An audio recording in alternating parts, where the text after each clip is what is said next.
På en nyhetsredaktion flödar varje dag en stor mängd information. Nyhetstips kommer in via telefon, det kommer in larm via polisradio. På mejlen väller in pressmeddelanden från företag och myndigheter. Att arbeta som journalist på en sån plats kräver både ett öga för att hitta viktiga nyheter och att sålla ut den information som är intressant för tv-tittarna.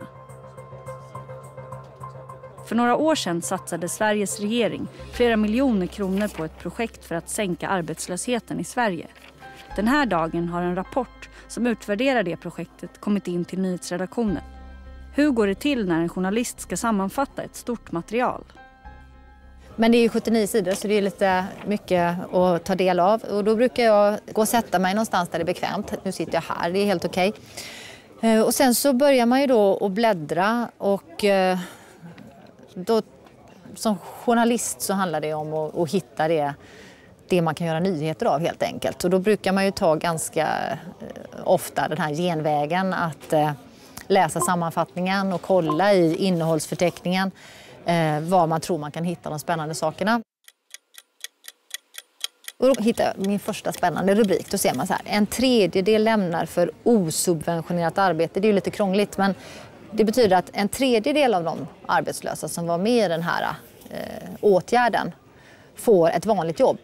Osubventionerat betyder att staten betalar ingenting, man får ingen hjälp liksom. 1/3, det är ju inte så många.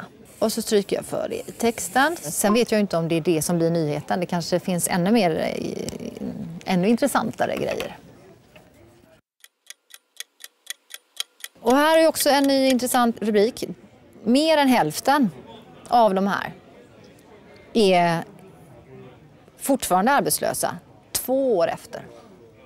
Så att, då tänker man att det här verkar inte vara någon vidare bra åtgärd.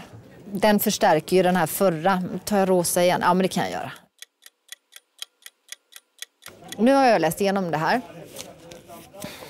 Och då hade jag ju lite tur för att då var ju det som jag hittade där i början det som jag tyckte var intressantast och som jag markerade och som då kommer bli nyhet.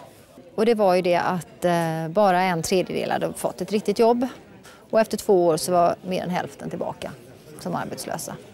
Så då tar jag det här och så försöker jag då göra ett inslag och då är det när man pratar i tv så måste det vara så enkelt för att då tittar man och så ska man lyssna och då måste man förstå direkt.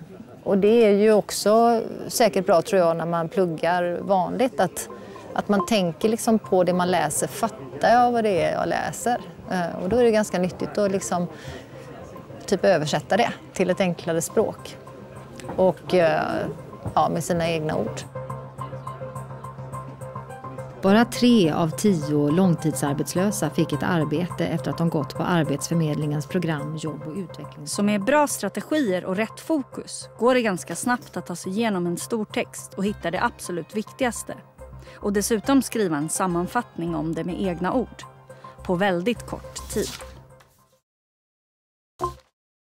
Vi tittar på hur ett boktips till en kompis kan bli ett välutvecklat resonemang. Varför tycker du att man ska läsa den här boken? Jag tycker verkligen om den här boken. Den är spännande att ta upp viktiga frågor som mod och lojalitet. Och den fick mig att förstå hur viktigt det är att inte döma. Vänta lite, här finns det ju redan tankar som du kan utveckla.